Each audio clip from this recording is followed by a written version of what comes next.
Welcome dear students. 10ാം ക്ലാസ്സിന്റെ English unit 1 trials and ട്രയംഫിലെ ആദ്യ ചാപ്റ്റർ ആയിട്ടുള്ള a very old man with enormous wings ആണ് നമ്മൾ ഇന്ന് ഇവിടെ ഡിസ്കസ് ചെയ്യാനായിട്ട് പോകുന്നത്. Before entering to the chapter, let's discuss about the author Gabriel Garcia Marquez. Gabriel Garcia Marquez 1927 മുതൽ 2014 വരെയാണ് അദ്ദേഹത്തിന്റെ കാലഘട്ടം. He was a Colombian novelist and one of the greatest writers of the 20th century. അദ്ദേഹം ഒരു Colombian novelist ആണ്. അതോടൊപ്പം തന്നെ 20ാം നൂറ്റാണ്ടിൽ ഏറ്റവും കൂടുതൽ സെലിബ്രേറ്റ് ചെയ്യപ്പെട്ടിട്ടുള്ള, വായിക്കപ്പെട്ടിട്ടുള്ള ഒരു ഗ്രേറ്റസ്റ്റ് റൈറ്റർ കൂടിയാണ് Gabriel Garcia Marquez. He was awarded the Nobel prize for literature in 1982. അദ്ദേഹത്തിന് 1982 സാഹിത്യത്തിനുള്ള നോബൽ പ്രൈസ് ലഭിച്ചിട്ടുണ്ട്. He is best known for popularizing magical realism, a literary style that blends fantasy with everyday reality. ഇദ്ദേഹത്തെ പറ്റി ഓർക്കുമ്പോൾ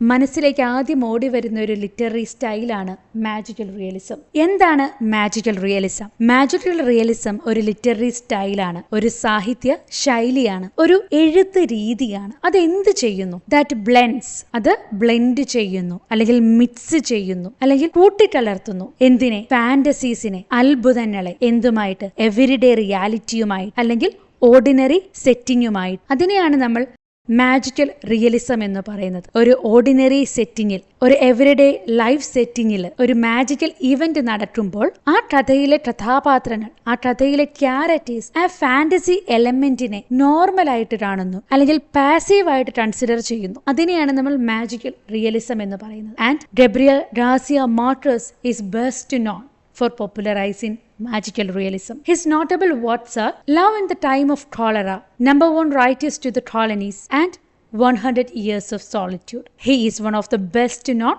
Latin American writer of the time. ഇനി നമുക്ക് ചാപ്റ്ററിലേക്ക് കടക്കാം. Chapter വളരെ ഡീറ്റെയിൽ ആയിട്ടാണ് നമ്മൾ പറഞ്ഞു പോകുന്നത്. A very old man with enormous wings എന്ന് പറയുന്ന ബ്യൂട്ടിഫുൾ ആയിട്ടുള്ള കഥ എഴുതിയിരിക്കുന്നത് ഗബ്രിയൽ ഗാർസിയ മാർട്രസ് ആണ്. ചാപ്റ്റർ തുടങ്ങുന്നു. The light was weak even at noon. When Pelayo was coming back to the house, it was hard for him to see what was moving and growling in the rear of the courtyard. He had to go very close to see that it was an old man, a very old man. A man was lying face down in the mud. In spite of his tremendous effort, the man couldn't get up, impeded by his enormous wings. Frightened by the sight, Pelayo ran to get Elisenda, his wife. He was putting compresses on their sick child. Chapter തുടങ്ങുമ്പോൾ setting എന്ന് പറയുന്നത് ഒരു noon ടൈമാണ്. ഉച്ച സമയമാണെങ്കിൽ പോലും the light was week, വെളിച്ചം വളരെ കുറവാണ്. പെലേയോ അദ്ദേഹത്തിന്റെ വീട്ടിലേക്ക് തിരിച്ചു വരികയാണ്. ആ സമയത്ത് അദ്ദേഹം എന്തോ ഒന്ന് അനങ്ങുന്നത് പോലെ തോന്നുന്നു. എന്തോ ഒരു മുരൾച്ച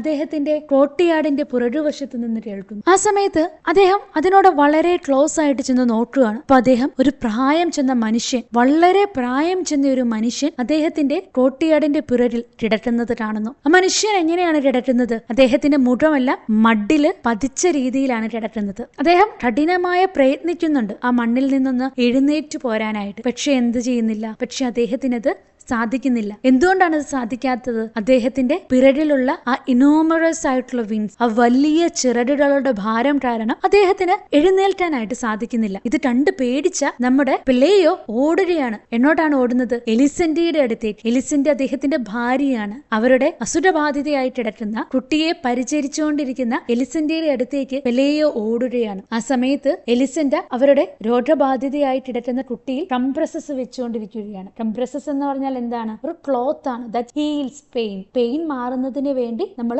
വെക്കുന്ന ഒരു തിക്ക് ക്ലോത്ത് ആണ് കംപ്രസസ്. അപ്പൊ കംപ്രസസ് വെച്ചുകൊണ്ട് തന്റെ സിറ്റായി കിടക്കുന്ന കുട്ടിയെ പരിചരിച്ചുകൊണ്ടിരിക്കുന്ന എലിസെന്റയുടെ അടുത്തേക്ക് പെലേയോ ഓടുകയാണ്. He took her to the rear of the courtyard. They both looked at the fallen body. The man was dressed like a rat picker. There were only a few faded hairs left on his blood skull and very few teeth in his mouth. His pitiful condition seemed that of a drenched great-grandfather. This took away any sense of grandeur he might have had. His huge buzzard wings, dirty and half-blood, were entangled in the mud. They looked at him so long and so closely that Pelayo and Elisenda very soon overcome their surprise. In the end, they found him familiar. Then they dared speak to him. He answered in an incomprehensible dialect with a strong sailor's voice. അങ്ങനെ ഓടിച്ചെന്ന പെലേയോ ഭാര്യയും കൂട്ടി ടോട്ടിയാടിന്റെ അടുത്തേക്ക് വന്നു. അവർ രണ്ടുപേരും ആ വീണിട്ടെടുത്തുന്ന ആ ഒരു ബോഡിയിലേക്ക് ആ ഒരു ഓൾഡ് മാനിനെ നോക്കി നിന്നു. അപ്പൊ അവർ പറയുകയാണ്,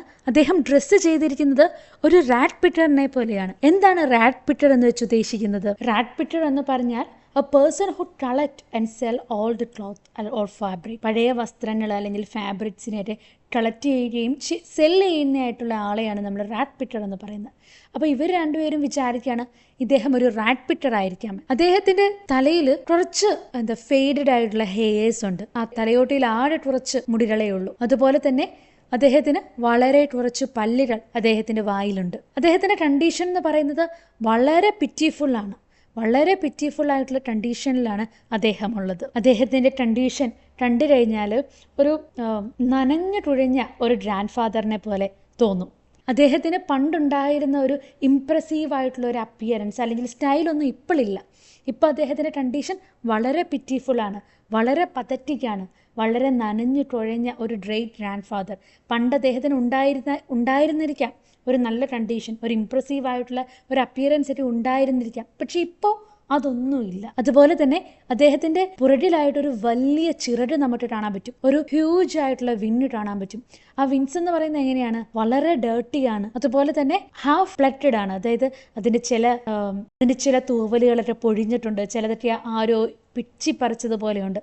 അപ്പോൾ അങ്ങനെ എല്ലാം കൊണ്ടും നനഞ്ഞ് കുഴഞ്ഞ് ആ മഡിൽ കിടക്കുന്ന ഒരു ഗ്രേറ്റ് ഗ്രാൻഡ് ഫാദറാണ്. അങ്ങനെ നമ്മുടെ പെലേയോയും വൈഫ് എലിസന്റെയും ഒരുപാട് സമയം അദ്ദേഹത്തെ നോക്കി നിന്നു. അങ്ങനെ കുറേ സമയം കഴിഞ്ഞപ്പോഴത്തേക്കും അവരുടെ സർപ്രൈസ് ഇല്ലാതായി. നമ്മൾ മാജിക്കൽ റിയലിസം എന്ന് പറഞ്ഞു. എന്താണ്? ഫാന്റസി ആയിട്ടുള്ള ഒരു കാര്യത്തെ നോർമലൈസ് ചെയ്യപ്പെടുകയാണ്. അത് തന്നെയാണ് ഇവിടെയും സംഭവിക്കുന്നത്. നമ്മളൊരു ചിറകുള്ള ഒരു മനുഷ്യനെ കാണുമ്പം നമുക്ക് എന്താണ് ഒരു ഫാന്റസിയാണ്. പക്ഷെ ഇവിടെ എന്താണ് സംഭവിക്കുന്നത്? ആ ഫാന്റസി പതിയെ അവരിൽ നിന്ന് നഷ്ടമായി. അല്ലെങ്കിൽ പെലേയോയ്ക്കും എലിസന്റയ്ക്കും ഇപ്പോൾ ആ ഫാന്റസി ഇല്ല, അല്ലെങ്കിൽ ഇപ്പോൾ ആ സർപ്രൈസ് ഇല്ല. അവർക്ക് അവസാനമായപ്പോഴത്തേക്കും they found familiar with that person. അവസാനമായപ്പോഴത്തേക്കും എന്താണ്? അവർക്ക് ഇത് പരിചയമുള്ള ഒരാളെ കാണുന്നത് പോലെ തോന്നാൻ തുടങ്ങി. അവര് അദ്ദേഹത്തിനോട് സംസാരിക്കാൻ ശ്രമിച്ചു. പക്ഷെ അദ്ദേഹത്തിന്റെ ഡയലക്റ്റ്, അദ്ദേഹത്തിന്റെ ഭാഷാ രീതി എന്ന് പറയുന്നത് നമുക്ക് മനസ്സിലാവുന്ന ഒരു രീതിയായിരുന്നില്ല, അല്ലെങ്കിൽ അദ്ദേഹം പറയുന്ന ലാംഗ്വേജ് ഇവർക്ക് മനസ്സിലാകുന്നുണ്ടായിരുന്നില്ല. അപ്പോൾ അവർ വിചാരിക്കുകയാണ് അദ്ദേഹത്തിന്റെ ഡയലക്റ്റ് അവർക്ക് മനസ്സിലാവുന്നുണ്ടായിരുന്നില്ല. പക്ഷെ ഇദ്ദേഹത്തിന്റെ ഒച്ച എന്ന് പറയുന്നത് ഒരു സ്ട്രോങ് സെയിലറിന്റെ ഒച്ച പോലെയാണ്. ഒരു സ്ട്രോങ് ആയിട്ടുള്ള ഒരു നാവികന്റെ ഒച്ച പോലെയാണ് ഇദ്ദേഹത്തിന്റെ സംസാരം. They concluded that he was a lonely castaway from some foreign ship wrecked by the storm. Then they called in a neighbor woman to see him. All she needed was one look to show them their mistake. He is an angel, she told them. He must have been coming for the child, but the poor fellow is so old that the rain knocked him down. On the following day, everyone knew that a flesh and blood angel was held captive in Peleio's house. Peleo watched over him all afternoon from the kitchen, armed with his bailiff club. Before going to bed, he dragged him out to the mud and locked him up with the hens in the kitchen coop. അപ്പം ഇവർ അവസാനം ഒരു കൺക്ലൂഷനിൽ എത്തുകയാണ്. ഏതെങ്കിലും ഒരു foreign ship തകർന്ന് കരക്കടിഞ്ഞ ഒരു നാവികനാണ് ഇദ്ദേഹം എന്നുള്ള ഒരു അനുമാനത്തിൽ ഇവർ എത്തുകയാണ്.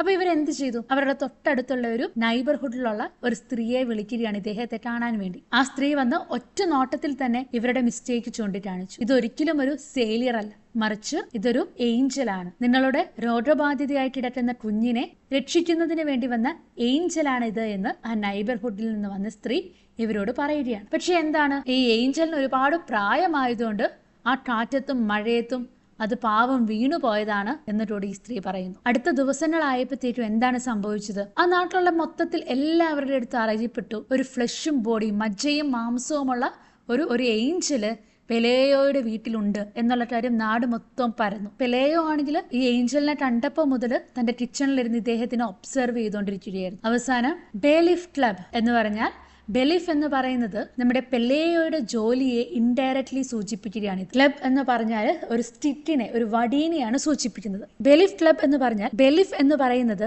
An officer who keeps order and is in charge of prisoners. പ്രിസണേഴ്സിനെ ഏറ്റവും നോക്കുന്ന ഒരു ഓഫീസർ ഇൻ ചാർജിനെയാണ് നമ്മൾ ബെലിഫ് എന്ന് പറയുന്നത്. അപ്പൊ ഇതിലൂടെ നമ്മുടെ പെലേയോയുടെ ജോലിയെയാണ് ഇൻഡയറക്ട്ലി സൂചിപ്പിക്കുന്നത്. ക്ലബ് എന്ന് പറഞ്ഞാൽ അവർ ഉപയോഗിക്കുന്ന ഒരു വടീനെയാണ്. അങ്ങനെ ഇരിക്കെ രാത്രിയാഴുന്നു. പെലേയോ ഉറങ്ങാനായിട്ട് തന്റെ ബെഡിലേക്ക് പോകുന്നതിന് മുമ്പ് പെലേയോ എന്ത് ചെയ്തു? ഈ ഏഞ്ചലിനെ ആ മഡിലൂടെ വലിച്ചുകൊണ്ടുപോയി, ഡ്രാഗ് ചെയ്തുകൊണ്ടുപോയി. എന്നിട്ട് അവിടെയുള്ള കോഴിക്കൂട്ടിൽ കോഴികളുടെ ഒപ്പം ഇദ്ദേഹത്തിനെ കൂടെ കൊണ്ടുപോയി ഇട്ടു. A short time afterward, the child woke up without a fever and with a desire to eat. Then they felt magnanimous. They decided to put the angel on a raft with fresh water and provisions for 3 days and leave him to his fate on the high seas. കുറച്ച് സമയം കഴിഞ്ഞപ്പോൾ ഇവരുടെ ആ രോഗബാധിതയായിട്ട് എടുത്തിരുന്ന കുട്ടി ഉറക്കത്തിൽ നിന്ന് എഴുന്നേറ്റു. അപ്പോഴത്തേക്കും ആ കുട്ടിയുടെ ഫിവറൊക്കെ, അസുരങ്ങളൊക്കെ വിട്ടുമാറിയിരുന്നു. അതുപോലെ തന്നെ ഡിസയർ ടു ഈറ്റ്, ഭക്ഷണം കഴിക്കുന്നതിനുള്ള ഒരു ഡിസയറോട് കൂടിയാണ് ആ കുട്ടി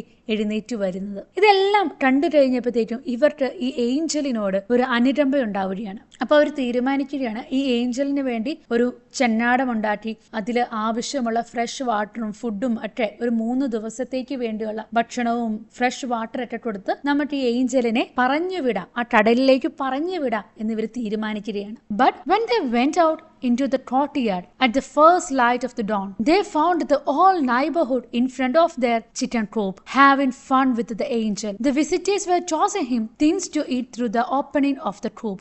It was as if he weren't a supernatural creature, but a circus animal. പക്ഷെ ഇവർ അദ്ദേഹത്തെ പറഞ്ഞു വിട്ടോ? ഇല്ല, ഇവര് ഇദ്ദേഹത്തെ പറഞ്ഞു വിടാം എന്നിട്ട് ആലോചിച്ച് കിടന്ന് പിറ്റേ ദിവസം രാവിലെ ഇവർ എഴുന്നേറ്റപ്പോ എന്താണ് സംഭവിച്ചത്? ഇവരുടെ കോട്ടിയാട് മൊത്തം ആളുകൾ കൊണ്ട് നിറഞ്ഞിരിക്കുകയാണ്. പ്രഭാതത്തിന്റെ ആദ്യ വെളിച്ചം അടിച്ചപ്പോൾ തന്നെ ഇവർ എഴുന്നേറ്റ് ഇവരുടെ കോട്ടിയാടിലേക്ക് നോക്കിയപ്പോൾ തന്റെ നൈബർഹുഡിലുള്ള എല്ലാ ആളുകളും ഈ കോഴിക്കൂടിന് ചുറ്റും നിൽക്കുകയാണ്. അവരൊക്കെ ഈ ഏഞ്ചലിനോട് വളരെ ഫണ്ണായിട്ടാണ് പെരുമാറുന്നത്, വളരെ മോശമായിട്ട്. ചിലവരാണെങ്കിൽ ഫുഡ് ത്രോ ചെയ്യുന്നു, ചിലവർ സ്റ്റോൺസ് ത്രോ ചെയ്യുന്നു. അങ്ങനെ വളരെ മോശമായ രീതിയിൽ ഈ ഏഞ്ചലിനോട് പെരുമാറുന്നതാണ് ഇവർ കാണുന്നത്. ഇദ്ദേഹത്തെ ഒരു സൂപ്പർ നാച്ചുറൽ ക്രിയേച്ചർ ആയിട്ട് പോലും അവർ കാണുന്നില്ല, മറിച്ച് വെറും ഒരു സർക്കസിലെ ആനിമൽ ആയിട്ട് മാത്രമാണ് കാണുന്നത്. ഇവർക്കുള്ളിലുള്ള ആ ഫാന്റസി ഒന്നും അവർക്കില്ല. The news of the captive angel spread with great rapidity. After a few hours, the courtyard had the bustle of a marketplace. The couple had to call in troops to disperse the mob. ഈ ഏഞ്ചലിനെ പറ്റിയുള്ള news ഭയങ്കര സ്പീഡായിട്ട് spread ചെയ്യുകയും കുറച്ച് മണിക്കൂറുകൾ കൊണ്ട് തന്നെ ആ കോട്ടിയാട് നിറയെ ആളുകൾ തിങ്ങി നിറയുകയും അതൊരു മാർക്കറ്റ് പ്ലേസിന് സമാനമായി മാറുകയും ചെയ്യുന്നു. അവസാനം ഈ ആളുകളെ എല്ലാം ഒന്ന് പിരിച്ചുവിടുന്നതിന് വേണ്ടി പെലേയോയ്ക്കും ഭാര്യയ്ക്കും ട്രൂപ്സിനെ അല്ലെങ്കിൽ ആർമിയെ തന്നെ വിളിക്കേണ്ടതായിട്ട് വന്നു. They got the idea of fencing in the yard and charging 5 cents for admission to see the angel. The curious had come from far away. The most unfortunate invalids on earth come in search of health. അപ്പോൾ അവർക്കൊരു idea കിട്ടുകയാണ്, അവരവരുടെ കൊട്ടിയാട് മൊത്തം വേലി കെട്ടി തിരിക്കാമെന്ന്. അങ്ങനെ അവർ ആ ഏഞ്ചലിനെ കാണാൻ അഡ്മിഷൻ ടിക്കറ്റും ഏർപ്പെടുത്തി. ഏകദേശം 5 സെന്റാണ് അവരൊരു ടിക്കറ്റിന് ഏർപ്പെടുത്തിയ ചാർജ്. ആളുകൾക്ക് ഈ ഏഞ്ചലിനെ പറ്റി കേട്ടറിഞ്ഞ് ആ ഒരു ക്യൂരിയോസിറ്റി കാരണം അങ്ങനെ ദൂര സ്ഥലത്ത് നിന്ന് പോലും ആളുകൾ ഈ ഏഞ്ചലിനെ കാണുന്നതിനായിട്ട് എത്താൻ തുടങ്ങി. അതിൽ ഭൂരിഭാഗം ആൾക്കാരും എങ്ങനെയുള്ളവരായിരുന്നു? Person with disabilities. അതിൽ ഒരുപാട് രോഗികളും ഉണ്ടായിരുന്നു. ഇദ്ദേഹത്തിനെ കണ്ടാൽ, ഈ ഏഞ്ചലിനെ കണ്ടാൽ, ഏഞ്ചലിന്റെ ബ്ലെസ്സിങ് കിട്ടിയാൽ അവരുടെ ഹെൽത്ത് മെച്ചപ്പെടുമെന്നുള്ള പ്രതീക്ഷയിൽ വരുന്ന ഒരുപാട് ഡിസബിലിറ്റീസ് ഉള്ള ആളുകളെ നമുക്ക് ഈ കൂട്ടത്തിൽ കാണാൻ സാധിക്കും. പെലേയോ and എലിസെന്റ were happy with fatigue. In less than a week, they had crammed their room with money. Till the line of pilgrims waiting there reached beyond the horizon. പെലേയും എലിസെന്റയും വളരെ ഹാപ്പിയാണ് ഈ സമയത്ത്. പക്ഷെ അതോടൊപ്പം തന്നെ അവർ വളരെ എക്സോസ്റ്റഡ് ആണ്. ഒരാഴ്ചയ്ക്കുള്ളിൽ തന്നെ അവരുടെ റൂമെല്ലാം പണം കൊണ്ട് നിറഞ്ഞു, മണി കൊണ്ട് നിറഞ്ഞു. കാരണം അത്രയും അധികം ആളുകളാണ് ഈ ഏഞ്ചലിനെ കാണാനായിട്ട് ഓരോ ദിവസവും വന്നുകൊണ്ടിരിക്കുന്നത്. The angel was the only one who took no part in his own act. He spent his time trying to get comfortable in his borrowed nest. At first, they tried to make him eat some mothballs, but he ate nothing but eggplant mush. എത്രയൊക്കെ ബഹളം അവിടെ നടന്നിട്ട് പോലും ആ ബഹളത്തിലൊന്നും ഏർപ്പെടാത്ത ഒരേ ഒരാളെന്ന് പറയുന്നത് ഈ ഏഞ്ചലായിരുന്നു. ആ ഏഞ്ചൽ ഇതിനോടൊന്നും റിയാക്ട് ചെയ്തില്ല, അല്ലെങ്കിൽ ഇതിനോടൊന്നും ഒരു പ്രതികരണവും ആ ഏഞ്ചലിന്റെ ഭാഗത്ത് നിന്നുണ്ടായില്ല. അതേസമയം ഈ ഏഞ്ചലിനെ തന്നെ കംഫോർട്ടബിൾ ആക്കുന്നതിന് വേണ്ടി ഈ ബൊറോവ്ഡ് നെസ്റ്റ് എന്ന് പറയുന്നത് എന്താ, തൻ്റേതല്ലാത്ത സ്വന്തമല്ലാത്ത ഒരു കൂടാണല്ലോ അത്. അപ്പോൾ ആ നെസ്റ്റിൽ തന്നെ ഒന്ന് കംഫോർട്ടബിൾ ആക്കാൻ വേണ്ടി മാത്രമാണ് ആ ഏഞ്ചൽ പരിശ്രമിച്ചുകൊണ്ടിരുന്നത്. ആദ്യമായിട്ട് ഇവിടെ കൂടിയിരുന്ന ആളുകൾ ഇദ്ദേഹത്തിന് നേരെ മോത്ത് ബോൾസ് എറിയുന്നുണ്ട്.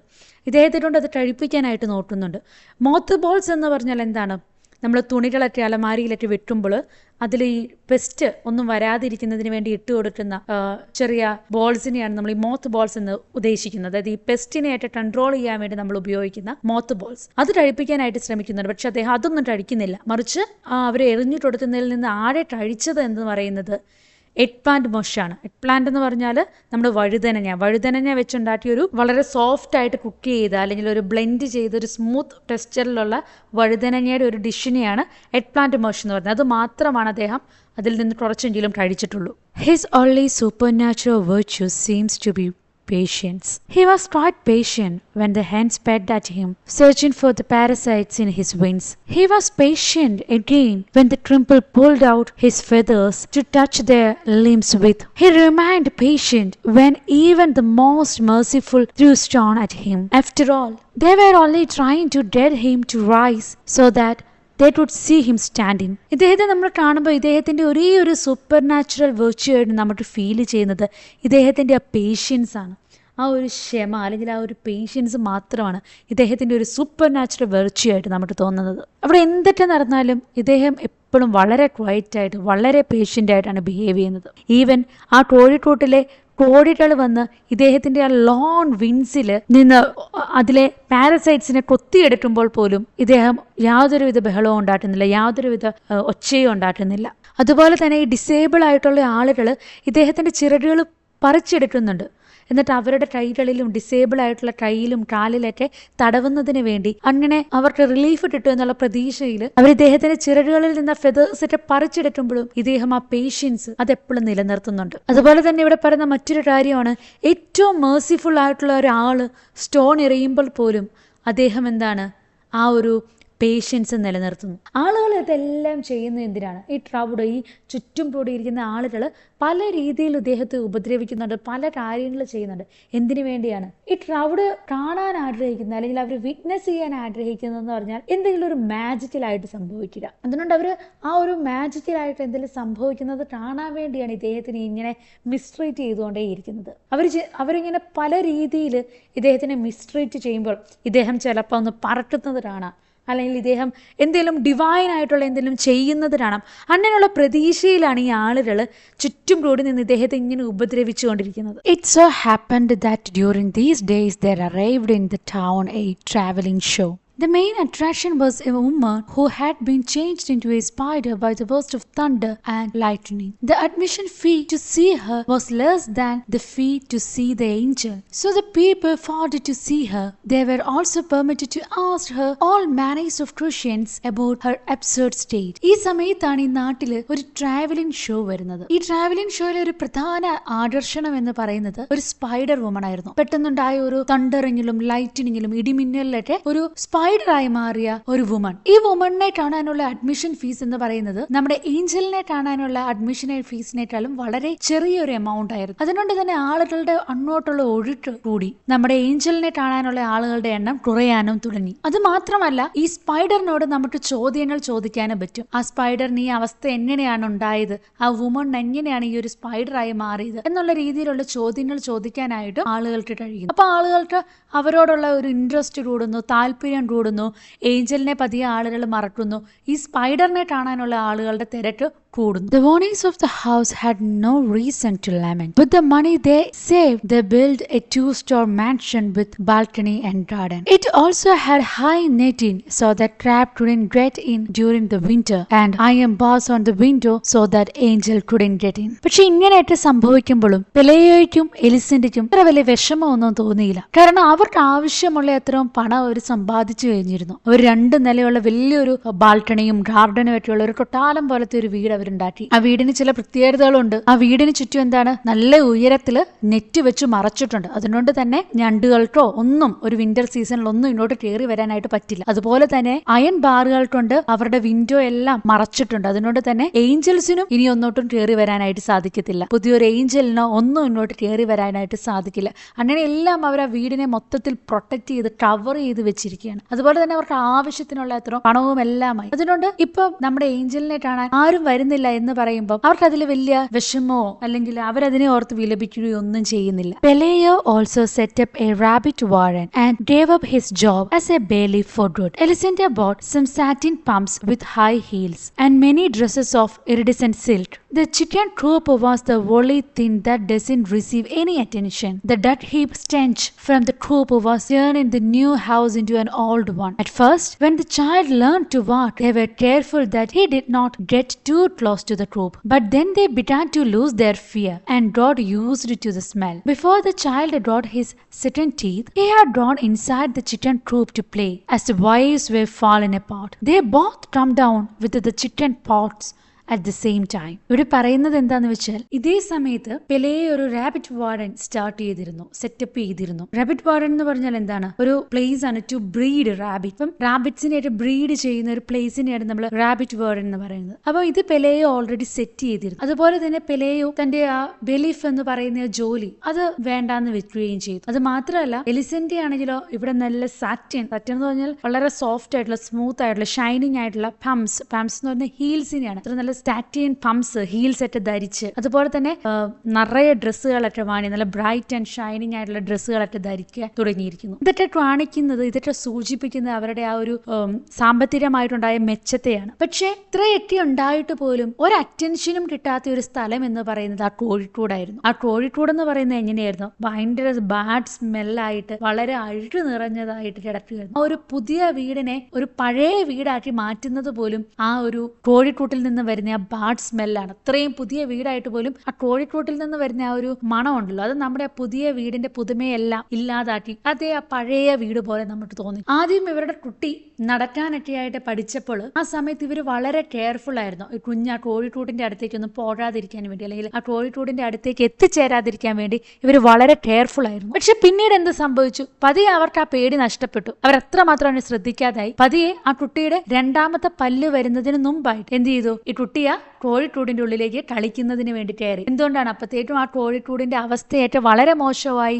അതിന്റെ നെറ്റുകളും വലകളും വയേഴ്സ് എല്ലാം നശിച്ചു തുടങ്ങിയിരുന്നു. അതുകൊണ്ട് തന്നെ ഈ കുഞ്ഞിന് കളിക്കുന്നതിന് വേണ്ടി ആ കോഴിക്കൂട്ടിലേക്ക് വളരെ ഈസി ആയിട്ട് കയറാനായിട്ട് പറ്റിയിരുന്നു. അങ്ങനെ ഇരിക്കെ ഇവർക്ക് രണ്ടാൾക്കും ചിക്കൻ പോട്ട്സ് വന്നു. ആരാണ് ഈ രണ്ടാള്, ഈ കുഞ്ഞിനും അതുപോലെ തന്നെ നമ്മുടെ ഏഞ്ചലിനും രണ്ടുപേർക്കും ചിക്കൻ പോട്ട്സ് വരികയാണ്. The doctor who took care of the child couldn't resist the temptation to listen to the angel's heart. He found so much whistling in the heart and so many sounds in the kidney. What surprised him most, however, was the logic of his winds. They seemed so natural on that completely human organism. He couldn't understand why other people didn't have them too. So അവരുടെ family doctor എന്ത് ചെയ്യുവാണ്, കുട്ടിയെ ചികിത്സിക്കാനായിട്ട് വരുന്നുണ്ട്. അപ്പോൾ ഈ കുട്ടിയെ പരിശോധിക്കാൻ വേണ്ടി വന്ന ഡോക്ടർക്ക് ഈ ഏഞ്ചലിനെ ഏഞ്ചലിന്റെ ഹേർട്ട് പരിശോധിക്കാനുള്ള ആ ഒരു ടെംപ്റ്റേഷൻ ഉണ്ടായിരുന്നു. അപ്പം അത് റെസിസ്റ്റ് ചെയ്യാനായിട്ട് സാധിച്ചില്ല. ഇത്രയും ആകാംക്ഷയോടുകൂടിയാണ് ഡോക്ടർ ഈ ഏഞ്ചലിനെ പരിശോധിക്കാനായിട്ട് വന്നത്. അതിനോട് എന്ത് ചെയ്യുകയാണ്, ഈ ഡോക്ടർ നമ്മുടെ ഏഞ്ചലിനെ കൂടെ പരിശോധിച്ചു. അപ്പൊ ഡോക്ടർ പരിശോധിച്ചപ്പോൾ എന്താണ്, നമ്മുടെ ഈ ഏഞ്ചലിന്റെ ഹാർട്ടിൽ വിസിലിൻ സൗണ്ട് കേൾക്കുന്നുണ്ട്. അതുപോലെ തന്നെ എന്താണ്, കിഡ്നീസിൽ ചെറിയ സൗണ്ടുകളൊക്കെ കേൾക്കുന്നുണ്ട്. ലൈക്ക് ഒരു ഹ്യൂമന്റെ ബോഡിയിൽ നടത്തുന്ന പോലെ തന്നെ ഏഞ്ചലിന്റെ ബോഡിയിലും ഇതുപോലെ തന്നെ ഈ വിസിലിൻ സൗണ്ടും കിഡ്നിയിൽ ചെറിയ ശബ്ദങ്ങളൊക്കെ കേൾക്കാം. ഇപ്പൊ എന്താണ്, ഒരു ഹ്യൂമന്റെ ഉള്ളിൽ നടത്തുന്ന പോലെ തന്നെയുള്ള എല്ലാ തരത്തിലുള്ള ഫിസിയോളജിക്കൽ ആയിട്ടുള്ള കാര്യങ്ങളും നമ്മുടെ ഏഞ്ചലിന്റെ ഉള്ളിലും നടത്തുന്നുണ്ട്. പക്ഷെ അദ്ദേഹത്തിനെ ഏറ്റവും കൂടുതൽ സർപ്രൈസ് ചെയ്ത, എത്ര ആലോചിച്ചിട്ട് മനസ്സിലാകാത്ത ഒരു കാര്യം എന്ന് പറയുന്നത്, ഈ ചിറകുകള് ഇദ്ദേഹത്തിന് എവിടെ നിന്നാണ് വന്നത്, ഇതിന്റെ പിന്നിലുള്ള ലോജിക്ക് എന്താണ്. ബാക്കി എല്ലാം നോക്കുമ്പോൾ നമ്മൾ ഏഞ്ചലിനെ കാണുമ്പോൾ ഒരു ഹ്യൂമനെ പോലെയാണ്. പക്ഷെ ഈ വിൻസ് മാത്രം എവിടെ നിന്ന് വന്നു? എന്നാൽ ആ വിൻസ് ആണെങ്കിൽ വളരെ നാച്ചുറൽ ആയിട്ടുള്ള രീതിയിലാണ് ഏഞ്ചലിന്റെ പുറത്ത് വന്നിട്ടുള്ളത്. അങ്ങനെയാണെങ്കിൽ ബാക്കിയുള്ള മനുഷ്യർക്കൂടെ ഇനി ആ വിൻസ് വന്നുകൂടെ എന്നുള്ള ചിന്തയാണ് ഡോക്ടറിന്റെ ഉള്ളിൽ വന്നത്. When the child began school, the sun and rain had caused the collapse of the chicken coop. The angel went dragging himself about here and there like a stray dying man. He seemed to be in so many places at the same time. ഇവിടെ പറയുന്നത്, നമ്മുടെ കുട്ടി സ്കൂളിൽ പോകാറായ ആ ഒരു സമയമൊക്കെ ആയപ്പോഴത്തേക്കും കാലാവസ്ഥയുടെ മാറ്റം കാരണം, സൺ ആൻഡ് റെയിൻ എന്ന് പറഞ്ഞാൽ കാലാവസ്ഥയെയാണ് സൂചിപ്പിക്കുന്നത്. അപ്പം അങ്ങനെ കാലാവസ്ഥകൾ മാറി വന്നുകൊണ്ടേയിരുന്നു. അങ്ങനെ നമ്മുടെ ഈ ട്രോയിഡ് കൊളാപ്സ് ആയിപ്പോയി, അതിന് വളരെ നശിച്ചു പോയി. അങ്ങനെ ഇപ്പൊ ഏഞ്ചലിന് എന്ത് പറ്റി? സ്വന്തമായിട്ടൊരു ഷെൽട്ടർ ഇല്ല. ആ ട്രോയിഡ് എല്ലാം നശിച്ചു കഴിഞ്ഞപ്പോൾ സ്വന്തമായിട്ട് തന്നെ വലിച്ചുകൊണ്ട് അങ്ങോട്ടും ഇങ്ങോട്ടും എല്ലാം ആ ട്രോയിഡിന്റെ അതിലെ നടക്കാനായിട്ട് തുടങ്ങി. ഒരു തെരുവിൽ മരിക്കാൻ പോകുന്ന ഒരു മനുഷ്യനെ പോലെ അദ്ദേഹം ഇങ്ങനെ അതിന് ചുറ്റും തന്നെ ഇങ്ങനെ വലിച്ചുകൊണ്ട് അങ്ങോട്ടും ഇങ്ങോട്ടും നടക്കാനായിട്ട് തുടങ്ങി. പിന്നെ എന്താണ് പറയുന്നത്? പലയിടങ്ങളിൽ ഒരേ സമയത്ത് ഇദ്ദേഹത്തിനെ കാണാനായിട്ട് തുടങ്ങി എന്നാണ് പറയുന്നത്. He could scarcely eat, and his eyes had also become so foggy that he went about bumping into posts. Pelayo threw a jacket over him and let him sleep in the shed. Only then did they notice that he had a temperature at night. They became alarmed, for they thought he was going to die. And yet he not only survived his worst winter, but seemed improved with the first sunny days. He remained motionless for several days in the furthest corner of the courtyard. At the beginning of December, some large stiff feathers began to draw on his wings. They looked like the feathers of a scarecrow. അദ്ദേഹത്തിന് അപ്പോൾ തീരെ ഭക്ഷണം കഴിക്കാനൊന്നും പറ്റുന്നുണ്ടായിരുന്നില്ല. അദ്ദേഹത്തിന്റെ കണ്ണുകളൊക്കെ എന്തായിട്ടുണ്ട്? Foggy ആയിട്ടുണ്ട്. ഒന്നും അത്ര clear ആയിട്ട് വിസിബിൾ ആയിരുന്നില്ല. അതുകൊണ്ട് തന്നെ എങ്ങനെയാണ് അദ്ദേഹം നടക്കുമ്പോൾ അദ്ദേഹം പോസ്റ്റുകളിലൊക്കെ പോയി ഇടിക്കുമായിരുന്നു. അദ്ദേഹത്തിന് ക്ലിയർ ആയിട്ട് കാണാനൊന്നും സാധിക്കുന്നില്ലാത്തത് കൊണ്ട് തന്നെ നടക്കുമ്പോൾ പോസ്റ്റുകളിലൊക്കെ പോയി ഇടിക്കുമായിരുന്നു. പെലേയോ അവസാനം അദ്ദേഹത്തിനോട് കുറച്ച് കരുണ കാണിക്കുകയാണ്. എന്താണ് ചെയ്യുന്നത്? ഒരു ബ്ലാങ്കറ്റ് അദ്ദേഹത്തിന്റെ നേരെ എറിഞ്ഞു കൊടുത്തു. അതുപോലെ തന്നെ അദ്ദേഹത്തിനെ ആ ഷെഡിൽ ഉറങ്ങാനായിട്ട് സമ്മതിച്ചു. ആ സമയത്താണ് അവർ ശ്രദ്ധിക്കുന്നത്, ഇദ്ദേഹത്തിന് നല്ല ടെമ്പറേച്ചർ ഉണ്ടായിരുന്നു, അല്ലെങ്കിൽ രാത്രി ഇദ്ദേഹത്തിന് നല്ല ഒരു പനിക്കുന്നുണ്ടായിരുന്നു. നല്ലൊരു ടെമ്പറേച്ചറും പനിയൊക്കെ ഉണ്ടെന്ന് ഇവർ നോട്ടീസ് ചെയ്യുകയാണ്. ആ സമയത്ത് അവർക്കൊരു പരിഭ്രമവും ഒക്കെ വന്നു. കാരണം എന്താണ്? അവർ വിചാരിച്ചു ഇദ്ദേഹം മരിക്കാനായിട്ട് പോവുകയാണ് എന്ന് വിചാരിച്ചു. അപ്പോൾ അവർക്കുള്ളിലൊരു പേടിയോ പരിഭ്രമോ എന്തൊക്കെയോ വരുന്നുണ്ട്. പക്ഷെ അദ്ദേഹം മരിച്ചോ? ഇല്ല. അദ്ദേഹം ആ വിന്ററിനെ സർവൈവ് ചെയ്തു. വിന്റർ കാലത്തെ ഓവർകം ചെയ്തെന്ന് മാത്രമല്ല, ആദ്യത്തെ സണ്ണി ഡേ ആയപ്പോഴത്തേക്കും അദ്ദേഹം ഫിസിക്കലി കുറച്ചും കൂടെ ഇംപ്രൂവ് ചെയ്യാനായിട്ട് തുടങ്ങി. അതിനുശേഷം അദ്ദേഹം മോഷൻലെസ് ആയിട്ട് കുറേ ദിവസം ഒരിടത്ത് തന്നെ ഇരുന്നു. അദ്ദേഹം അങ്ങനെ കോർട്ട്യാർഡിന്റെ അങ്ങേ അറ്റത്തായിട്ട് ഒന്നും ചെയ്യാതെ ഒരിടത്ത് തന്നെ ഇരുന്നു. അങ്ങനെ ഡിസംബറിന്റെ തുടക്കമായപ്പോഴത്തേക്കും കുറച്ച് ലാർജ് ആയിട്ടുള്ള വലിയ സ്റ്റിഫായിട്ടുള്ള കട്ടിയുള്ള തൂവലുകൾ ഇദ്ദേഹത്തിന്റെ വിൻസിൽ ഉണ്ടാവാനായിട്ട് തുടങ്ങി. ഡിസംബറിന്റെ ഒക്കെ ആ ഒരു തുടക്കത്തിൽ ഫെതേഴ്സ് കണ്ടാൽ എങ്ങനെയായിരുന്നു? സ്റ്റെയർക്രൗവിന്റെ ഫെതേഴ്സ് പോലെയാണ്. എന്താണ് സ്റ്റെയർക്രൗ? നമ്മൾ ഈ പാടത്തൊക്കെ പക്ഷികളെയൊക്കെ ഓടിക്കാനായിട്ട് വെട്ടിയാൽ അതിന്റെ ആ ഒരു ചിറക് പോലെ, അല്ലെങ്കിൽ അതിന്റെ ആ ഒരു ഫെതേഴ്സ് പോലെയാണ് നമ്മുടെ ഏഞ്ചലിന് പുതിയതായിട്ടുണ്ടായി വന്ന ഫെതേഴ്സ് കാണുമ്പോൾ തോന്നുന്നത്. അപ്പം ഈ ഏഞ്ചലിന്റെ പുതിയതായിട്ടുണ്ടാകുന്ന ഫെതേഴ്സ് എങ്ങനെയാണ്? വളരെ സ്റ്റിഫാണ്, കട്ടിയുള്ളതാണ്. അതുപോലെ തന്നെ അൺഈവൻ ആയിട്ടൊരു സ്കെയർക്രോയുടെ രീതിയിലാണിത് വളരുന്നത്. പക്ഷെ അത് സൂചിപ്പിക്കുന്നത് എന്താണ്? നമ്മുടെ ഏഞ്ചലിന്റെ ഒരു റിക്കവറിനെയാണ്. One morning, Elisenda was cutting some bunches of onions for lunch when a wind blew into the kitchen. Then she went to the window and found the angel in his first attempts at flight. These were so clumsy that he was on the point of knocking the shed down, as he could not get a grip on the air. But then he did manage to gain altitude. അപ്പോൾ ഒരു ദിവസം രാവിലെ എലിസെൻഡ onions cut ചെയ്തുകൊണ്ടിരിക്കുകയായിരുന്നു for lunch. ആ സമയത്ത് കിച്ചണിലേക്ക് ഒരു കാറ്റടിച്ചു. അപ്പോൾ ആ സമയത്ത് അവൾ ആ ജനലിന്റെ അടുത്തേക്ക് പോയി. അപ്പോൾ അവൾ എന്താ കാണുന്നത്? നമ്മുടെ ഏഞ്ചൽ പറക്കാനായിട്ട് ശ്രമിക്കുകയാണ്. First attempt to flight. ആദ്യമായി ഏഞ്ചൽ എന്ത് ചെയ്യുകയാണ്? പറക്കാനായിട്ട് ശ്രമിക്കുകയാണ്. പക്ഷെ അദ്ദേഹത്തിന് നന്നായിട്ട് പറക്കാൻ കഴിയുന്നില്ല. എന്ത് ചെയ്യുകയാണ്? അദ്ദേഹം ആ ഷെഡിലൊക്കെ പോയി ഇടിക്കാനൊക്കെ ആയിട്ട് തുടങ്ങുകയാണ്. കാരണം അദ്ദേഹത്തിന് ആ ഒരു എയറിൽ പറക്കുന്നതിനുള്ള ആ ഒരു ഡ്രിപ്പ് കിട്ടുന്നുണ്ടായിരുന്നില്ല. പക്ഷെ പതിയെ അദ്ദേഹം അത് മാനേജ് ചെയ്തു. ആ ഒരു ആൾട്ടിറ്റ്യൂഡിൽ പറക്കുന്നതിന് വേണ്ടി അദ്ദേഹം മാനേജ് ചെയ്തു. അങ്ങനെ അറ്റ് ലാസ്റ്റ് പുള്ളി എന്ത് ചെയ്യാണ്? ആ ഹൈറ്റിൽ പറക്കാനായിട്ട് പുള്ളിക്ക് സാധിച്ചു. ആ ഒരു ആൾട്ടിറ്റ്യൂഡിൽ പറക്കാനായിട്ട് നമ്മുടെ ഏഞ്ചലിന് സാധിച്ചു. എലിസെൻഡ let out a sigh of relief for herself and for him when she watched him pass over the last houses.